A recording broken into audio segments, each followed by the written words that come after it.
Exploradores del átomo al cosmos.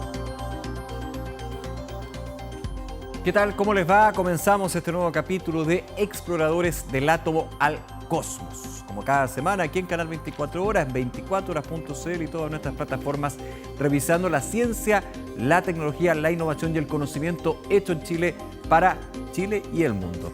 Hoy nos acompaña la directora alterna del Instituto de Ecología y Biodiversidad, IEB, doctora Olga Barbosa. Estaremos hablando de temas bien interesantes, entre ellos la agricultura intensiva a gran escala, que es la principal causante de pérdida de biodiversidad en el mundo. Ahora hay una pregunta, ¿es posible conciliar esta actividad con la protección del medio ambiente? Bueno, en el IEB vienen trabajando en ello hace casi 2 décadas y hoy su directora alterna nos va a contar sobre los interesantes resultados que han obtenido. Otra investigación de larga data que viene realizando el Instituto es en torno al grave problema de las especies exóticas invasoras en nuestro país y también en el mundo. ¿Cómo afectan estas especies a los ecosistemas? ¿Cómo prevenir? ¿Hay formas de remediación, compensación del ecosistema? Bueno, esto será parte de lo que también estaremos conversando en este capítulo. Además viajaremos al norte del país, al desierto de Atacama. ¿Sabían ustedes que hasta hace 10.000 años este lugar, que hoy nos parece tan inhóspito, fue un bosque ribereño habitado por humanos y otros animales? Conversaremos sobre los hallazgos que ha tenido el Instituto en el desierto más árido del mundo y el rol del cambio climático en la transformación de este paisaje. Eso y más en este capítulo de Exploradores del átomo al cosmos.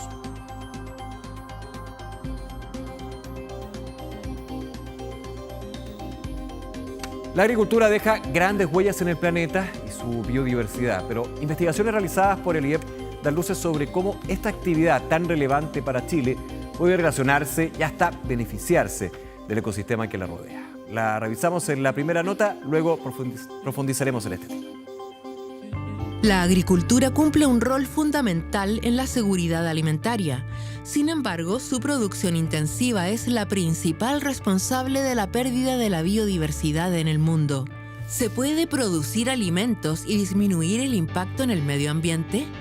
En eso viene trabajando un equipo del programa Vino, Cambio Climático y Biodiversidad del Instituto de Ecología y Biodiversidad, IEB, desde 2008. Actualmente se protegen más de 31.000 hectáreas en colaboración con las empresas vitivinícolas.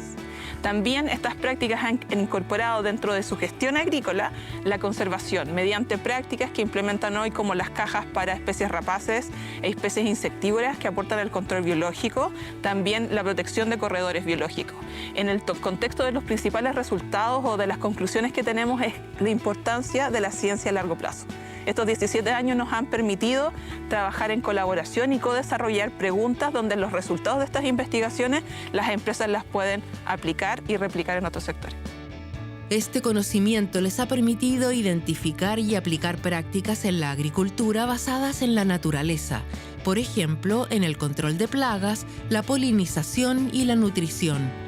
Sus trabajos comenzaron con la industria vitivinícola y han cosechado importantes logros. A nivel de predios, lo que hemos estudiado es, por ejemplo, qué impacto tienen los sistemas agrícolas en la diversidad de fauna, de vertebrados y de invertebrados, tomando como ejemplo el caso de los polinizadores.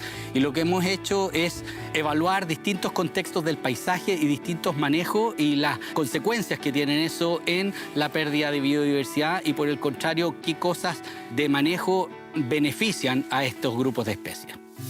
Estas medidas se alinean con las necesidades que hoy tienen los productores de vino. Nosotros nos incorporamos a hacer un trabajo o incorporar la biodiversidad en nuestros procesos porque entendemos que estamos en un lugar único, con una riqueza de flora y fauna que nos logran aportar un servicio ecosistémico a nuestro trabajo. Para el sector vitivinícola es muy importante hacerse cargo de esta problemática porque es necesario entender que estamos en un momento muy complicado para la industria en términos de venta, de producción y con los cambios que hay en el cambio climático, y tenemos que adaptarnos a tener un proceso que sea eficiente, limpio y respetuoso con el medio ambiente. Estas necesidades son transversales a la industria agroalimentaria. Es por ello que se han ido sumando otros sectores, como los productores del aceite de oliva, la industria lechera y la agrícola. De esta manera, el IEB busca promover la coproducción de conocimiento, lo que implica trabajar de la mano con el sector productivo, recogiendo sus experiencias y necesidades. Impacto de la agricultura, uno de los temas que estaremos conversando con la directora alterna del Instituto de Ecología y Biodiversidad IEB, doctora Olga Barbosa. Doctora, gracias por acompañarnos, bienvenida. Gracias por la invitación, Nicolás. Primero que todo, cuéntanos de qué se trata este instituto, cuánto tiempo lleva y cuál es el objetivo que va generando en el camino de la investigación y también del trabajo. Bueno, un instituto de investigación que está financiado por el Estado y que ya llevamos más de 20 años haciendo diversos focos de investigación, que la gracia de ser un instituto es que los integramos, ¿ya? Porque en el fondo lo que la ciencia muchas veces avanza de manera individual, Sí, con claro. mis ideas, ¿cierto? Con lo que yo quiero descubrir. Se va compartimentando. Básicamente. Exactamente, y eso genera silos disciplinarios. Sí. Y sabemos que hoy en día las preguntas que tenemos que contestar son muy complejas, por lo tanto, lo que buscan estos centros, y en especial el IEB, es tratar temáticas de ecología y de biodiversidad y que en el fondo cooperemos de tal forma de poder encontrar a través de esta interdisciplina soluciones. Claro, y eso es bien interesante, lo estábamos viendo en la nota, en términos, por ejemplo, de lo que hacen con las viñas, del impacto que puede generar los procesos agrícolas, la polinización, la flora y fauna, y cómo ir midiendo ese impacto y poder ir generando una situación beneficiosa para el sector privado, pero también para el ecosistema donde se genera, ¿no?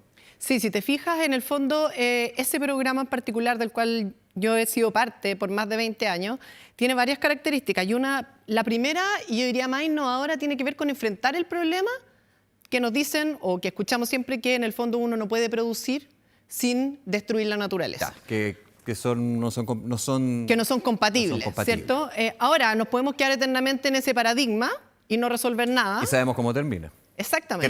Sabemos cómo termina. Y básicamente hace 20 años atrás nos dimos cuenta que, dado que los sistemas, el ecosistema mediterráneo en particular, tiene tanta agricultura, también son los sistemas en donde vivimos y están tan amenazados, porque básicamente no hay áreas protegidas, Sí, claro. nos dimos cuenta y dijimos, ya, a ver, ¿quiénes son bien emblemáticos de este ecosistema mediterráneo? Y también ahí viene la otra innovación, que es invitar al sector privado a co-desarrollar preguntas científicas. No es un servicio, sino que montamos una investigación que sea de interés del IEB y también que sea de interés de la empresa, de tal forma que podamos como engancharlo a que se suban a la idea de hacer conservación, pero no por sí misma, sino porque hay una razón y una evidencia por detrás que les genera beneficio. Y es bien interesante porque uno podría pensar que es totalmente poco de medioambientalista, lo voy a poner en ese sentido, pero hablar de tú tienes que conservar el terreno donde trabajas para que puedas seguir trabajando, porque el terreno no es infinito, digamos. Correcto. Eso ya es un match bien clave para poder trabajar en conjunto, ¿no? Correcto, de hecho, pero eso cuesta demostrarlo. Eso, y por eso que es tan eso. importante también esta otra idea de tener un centro, de que en el fondo tenemos investigación de más de 17 años. Solamente en este proyecto hay 17 años de investigación. Mira. Entonces, este tipo de centros que son financiados a largo plazo son tremendamente importantes. Primero porque los patrones que uno ve en la naturaleza nunca son de un año, ¿cierto? Ni de 2 años, Sí. son patrones a largo plazo y por lo tanto podemos equivocarnos en ciertos resultados y en ciertas aplicaciones. Pero también porque desde el ámbito científico siempre hemos estado un poco enclaustrados, como tú mencionabas. Y entonces cuando salimos... Y de los otros sectores también, Y lo otro porque si justamente. hablo con los científicos, Sí. mejor no me conviene. Estoy caricaturizando, No, pero es creo así, que no estoy sí, tan lejos. Sí, y es por eso entonces que estas relaciones a largo plazo son muy importantes, porque uno tiene que desarrollar la confianza entre ambos lados, ¿ya? Y esa confianza de que también en el fondo ellos digan, mira, ¿sabes qué? Voy a invertir en mi campo siendo un área de conservación. Y eso obviamente que va a competir eventualmente con gastos que tengan que hacer en el campo. Claro. O sea, un área de conservación versus, por ejemplo, voy a decir, algo de maquinaria. Entonces, esa confianza de decir, mira, realmente esta área de conservación es importante porque sustenta nuestra economía, sustenta nuestra ¿y producción. este conocimiento también se puede ir extrapolando, llevando a cambios en las prácticas productivas, por ejemplo? Totalmente. De hecho, la gracia entonces es que tenemos esta investigación, sabemos cómo funcionan varios procesos y esto lo llevamos a una aplicación.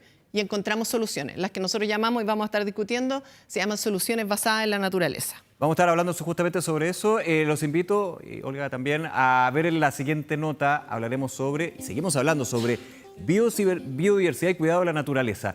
En el siguiente reportaje nos cuenta sobre los peligros de las invasiones biológicas y el estudio que viene haciendo el instituto hace 2 décadas, entre otros lugares en la Reserva Nacional Malalcahuello, en la región de la Araucanía. Revisamos la nota, pause y regresamos a conversar.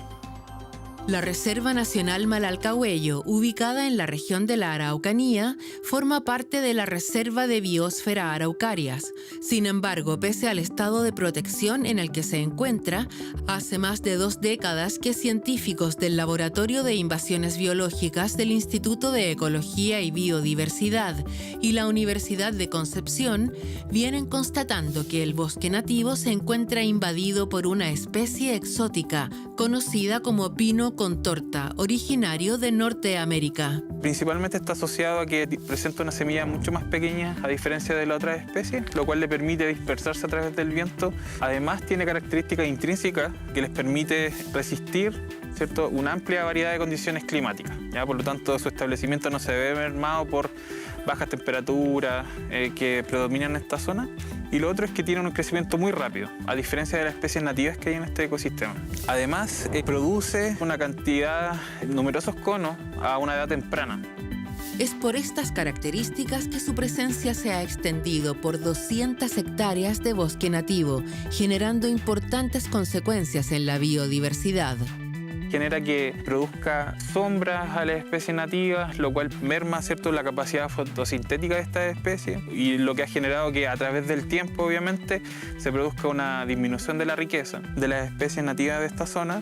Lo otro que produce son cambios a nivel de microclima, a una escala bien pequeña, lo que genera esto que genera una especie de buffer de temperatura que disminuye los extremos climáticos, que sí deberían percibir las especies nativas, pero que por la presencia del pino no lo hacen. Por lo tanto, eso genera un desacople muchas veces en los procesos fenológicos y de producción de flores, de semillas, y la visita también de algunas especies que polinizan, ¿cierto?, las especies nativas. Paralelamente, el IEB ha constatado que la presencia de esta especie invasora genera mayor riesgo de incendios forestales. Principalmente influye en un aumento en la carga de combustible, ¿ya? La biomasa que va acumulando el pino genera un combustible adicional que podría estar aumentando la intensidad del incendio una vez que ocurre una ignición. Adicional al aumento de carga hay un aumento en la continuidad del combustible. El espacio que hay naturalmente entre araucarias se va llenando con pino, lo que favorecería la propagación del incendio o favorecer que este incendio, que podría ser superficial, llegue a las copas de la araucaria. Y adicional a eso también hemos logrado cuantificar que esta especie tiene una alta inflamabilidad, principalmente asociada a un alto contenido de compuestos volátiles en su follaje, cosa que no es tan frecuente de encontrar en las otras especies que acompañan, por ejemplo, el ñirro, la lenga, a estos bosques de araucaria. Pese a las graves consecuencias, en el IEB advierten que estamos a tiempo para tomar medidas que reviertan esta situación, y sus estudios cuentan con la evidencia científica que permitiría orientar las políticas públicas para hacerlo. Se debieran de tomar medidas urgentes para controlar este problema. Desgraciadamente se ha demorado un poco en iniciar esa toma de decisión, pero aquí deberíamos estar haciendo un control de la invasión, o sea, eliminar individuos de pino para minimizar sus impactos. Eso es lo principal que deberíamos tratar, controlar, de minimizar el impacto que está generando y no tanto abocarnos a eliminar o erradicar todos los individuos de pino presentes, porque es imposible a este nivel de invasión. Ya, pero sí podemos, en base a nuestros resultados, determinar a lo mejor cuál es el rango mínimo de pinos que podemos tener en un lugar antes de que impacten y empecemos a perder biodiversidad nativa.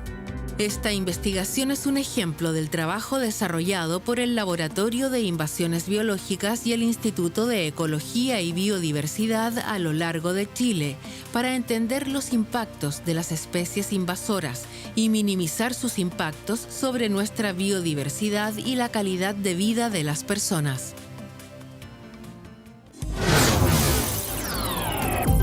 Exploradores, del átomo al cosmos. Regresamos a Exploradores. Estamos conversando con la directora alterna del Instituto de Ecología y Biodiversidad IEB, doctora Olga Barbosa.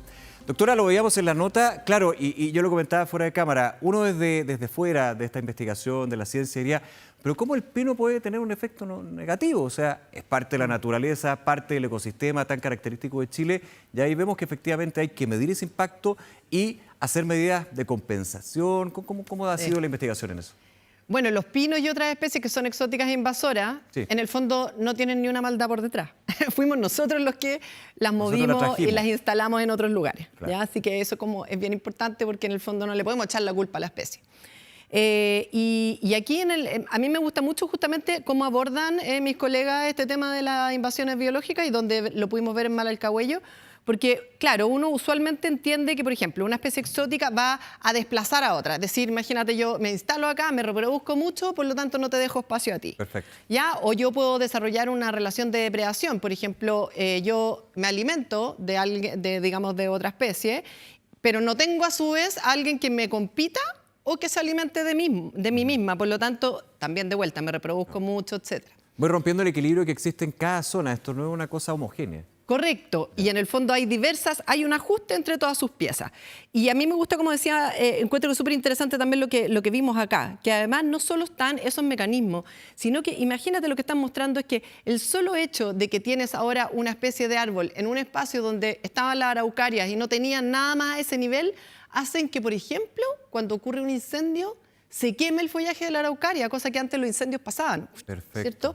Entonces, es súper importante tener un buen estudio y en el fondo entender realmente todos los mecanismos que tienen que ver con las invasiones biológicas, porque para poder encontrar una solución, y que es bien difícil, necesitamos entender todos los cambios en esos eslabones, en ese equilibrio que tú mencionas, todos esos cambios para ver cuál es la mejor solución. Y también me imagino para hacer conciencia con respecto al impacto y el efecto que puede tener esa invasión para no repetirla, para no generarla en otros espacios. Correcto, una de las cosas más importantes para poder controlar una invasión biológica es no darle espacio a que ocurra, ¿ya? Prevenirla. Prevenirla. Okay. Entonces, por ejemplo, nosotros en Chile tenemos al SAC que hace o sea, ¿quién no ha visto el trabajo fantástico que hacen, cierto? Evitando que entremos con otras especies. Y entonces, fantástico. El punto es que el SAC no tiene, la posibilidad, digamos, por la ley, por los reglamentos, sus competencias, por las competencias que se le tienen asignadas, para mirar las invasiones biológicas que no necesariamente tienen un daño agrícola, ¿ya? Entonces, las invasiones biológicas de las que estamos conversando acá tienen un daño sobre la biodiversidad nativa. Perfecto. Ahora, con la creación del Servicio de Biodiversidad y Áreas Protegidas, El SBAP. esperamos, claro, el SBAP, esperamos que en el fondo pongan a andar esas competencias que ellos sí tienen y que en el fondo, por supuesto, asignen recursos para que en el fondo podamos prevenir las invasiones biológicas. Una vez que ocurren, hay que intentar erradicarlas lo antes posible. Ahí el tiempo es muy importante. ¿Y cuáles son los medios para erradicar?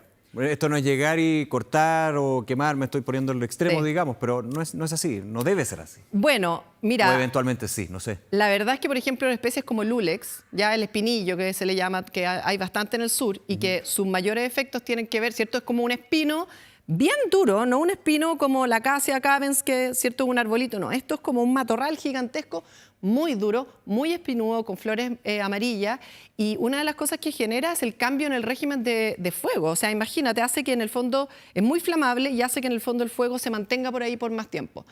Ahora, claro, cuando nosotros hacemos esto, lo que te voy a contar, nos dicen, pero oye, ahí hay que cortarlo. Hay que cortar. Entonces nos dicen, pero ¿cómo? Ustedes trabajan con la biodiversidad y andan cortando árboles, o lo mismo con los pinos. Se escucha como contradictorio, pero es todo, sí, correcto. todo lo contrario. Y valga en el la caso de los redundancia. animales se pone más difícil, ¿cierto? ¿Para El qué decir? castor, el bisón, donde obviamente ahí en el fondo hay que hacer eutanasia, o sea, todo muy bien regulado, por supuesto, para evitar el sufrimiento animal, que como digo, no son los culpables de ser aquí una exótica invasora. Hay que tomar acción y, por sobre todo, conocimiento para poder tomar esa acción. Olga, vamos a ir a la última nota del trabajo que ha hecho el Instituto y de los bosques nativos. Aquí en Exploradores de la Araucanía nos vamos al desierto más árido del mundo, el desierto de Atacama.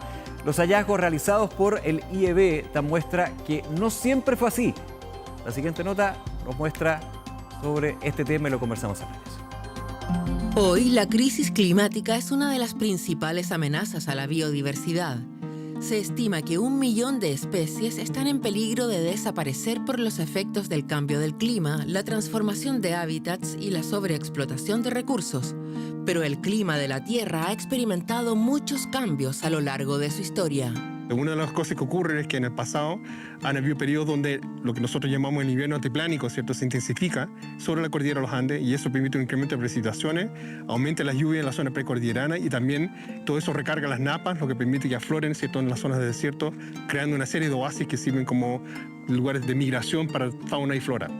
Hace 15 años, investigadores del Instituto de Ecología y Biodiversidad, IEB, junto a investigadores de la Universidad de Tarapacá, vienen estudiando la pampa del Tamarugal, en la región de Tarapacá, donde los vestigios revelan que hasta hace 10.000 años atrás existieron bosques ribereños y fauna extinta. Los bosques en Pampa del Tamarugal, que existieron donde un lugar actualmente no hay nada, no hay biota, se generan básicamente porque en la alta cordillera comenzó a llover y esto generó el escurrimiento de ríos y también recarga de humedales. Y esto generó la posibilidad de que creciera un bosque de diversos árboles, pero también humedales. Por lo tanto, no llovió in situ en el mismo lugar, sino que está ligado a un cambio hidrológico en las altas cumbres de los Andes. El florecimiento del paisaje atrajo a animales y también a los primeros humanos al desierto de Atacama. Se estima que estas condiciones fueron fluctuantes y se mantuvieron por alrededor de 8.000 años, para luego dar paso a las características que tiene hoy este lugar. Bueno, al final del Pleistoceno, es decir, alrededor de 11.000 años atrás aproximadamente, la Pampa del Tamarugal sufrió un cambio climático marcado porque empezó el periodo interglacial actual.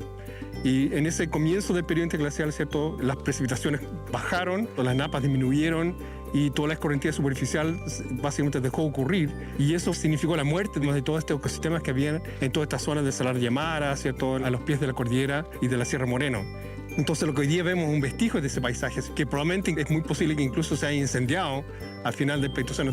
Estos hallazgos dan prueba de lo cambiante que ha sido el desierto de Atacama y entregan información valiosa sobre la historia de su vegetación y los orígenes de las aguas fósiles que en la actualidad sustentan las grandes ciudades y las actividades industriales.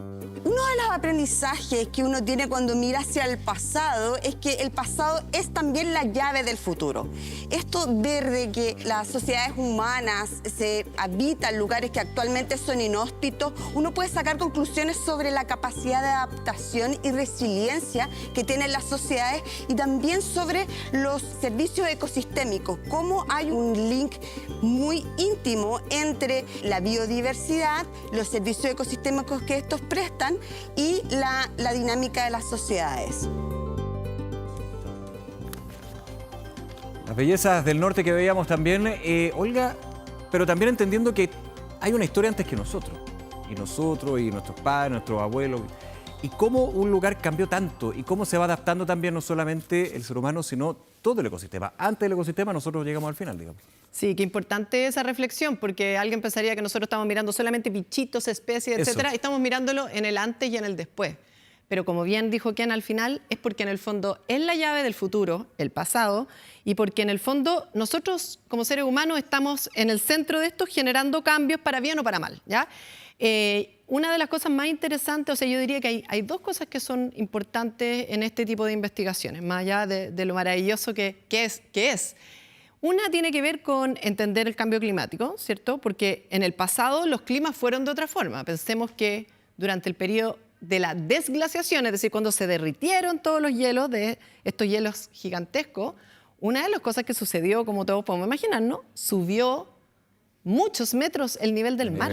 100, 120 en algunas partes. Imagínense, en metros. Es decir, perdimos un montón de territorio, ¿cierto? Perdimos un montón de territorio. Eso está ocurriendo ahora. Lo que pasa es que en Chile quizás no lo vemos tan directamente en el día a día, pero hay islas oceánicas que ya han desaparecido, porque hoy se están derritiendo los glaciares, ¿cierto? Groenlandia y en un menor escala, pero también la Antártica. Entonces, el mirar cómo fueron las cosas antes y cómo eso fue cambiando hasta hoy, nos permite de alguna forma saber cómo nos debiéramos de adaptar o qué es lo que va a pasar. Ahora, hay una cosa muy importante que mencionar, que es estos cambios que ocurrieron en el clima, por ejemplo, esta desglaciación y este aumento en el nivel del mar, ocurrió en una escala de cientos de miles de años. Lo que nosotros estamos viviendo hoy en día... Estamos acelerándolo por efecto nuestro. Y ocurre año a año. Año a año. ¿Ya? Entonces, bien, o sea, vamos a aprender del pasado, pero en el fondo estamos igual metidos en un problema. Es una de las metas que tiene el instituto, ¿no? El IAB, en términos de lo que hemos visto también en este capítulo, Olga. Ahora, ¿cómo esto se va plasmando, por ejemplo, en políticas públicas? Lo vimos en el sector privado, en el sector del Estado, el trabajo que hacen como instituto en ese sentido. Para nosotros es bien importante porque somos un centro con un fondo en particular que nos invita o nos dice, y a nosotros nos gusta mucho, que tenemos que involucrarnos con la empresa privada y también de base, obviamente, con el Estado. Estas investigaciones, como decía antes y como mencionaron en la última parte de la nota, es muy importante para la toma de decisiones. Claro. O sea, por ejemplo, esto que estábamos hablando, el cambio del clima, ¿cierto? Y también estudiar los ecosistemas para cuando nosotros no estábamos, porque cuando se estudia en el pasado, nosotros no existíamos. Eso nos permite tenemos claves bien puntuales en políticas públicas, como por ejemplo, mira, hay que tomar tal determinación, por ejemplo, los NDC, etcétera, algunos de los compromisos que Chile toma respecto, ¿cierto?, a nivel global de cambio climático, por ejemplo, en el fondo, la importancia de aquello porque esto es lo que nos va a pasar, ¿ya? Porque cuando en el fondo decimos, mira, las cosas hay que hacerlas como por bondad, si bien es importante hacerlas por bondad, eso no va a mover una política pública, ¿ya? Entonces, muy importante saber cuántas personas se vieron afectadas, cuántas nos podemos ver afectadas. ¿Qué implica en la economía? ¿Cierto? Porque esto también tiene mucho que ver con la economía. Hay cambios de productividad de los sistemas cuando nosotros hemos cambiado la naturaleza de ese sistema y los servicios ecosistémicos, digamos, estas funciones que necesitamos. Y también hay cambios en la productividad y, por tanto, en la economía cuando en el fondo vemos olas de calor. Por mencionar algo de cambio climático. Doctora, se nos termina el tiempo, pero agradecerle que nos haya acompañado en este programa, ¿no? No, gracias por la invitación. Que esté muy bien, mucho éxito al instituto. Y a ustedes agradecerles que nos acompañen semana a semana aquí en Exploradores del Átomo al Cosmos, hablando de ciencia, tecnología, el trabajo que se hace en nuestro país con las distintas problemáticas, desafíos y también la curiosidad que estamos acostumbrados ya en este programa. Muchísimas gracias por acompañarnos. Siga, por supuesto, con la compañía y todas las noticias en Canal 24 Horas. Nos vemos, chao.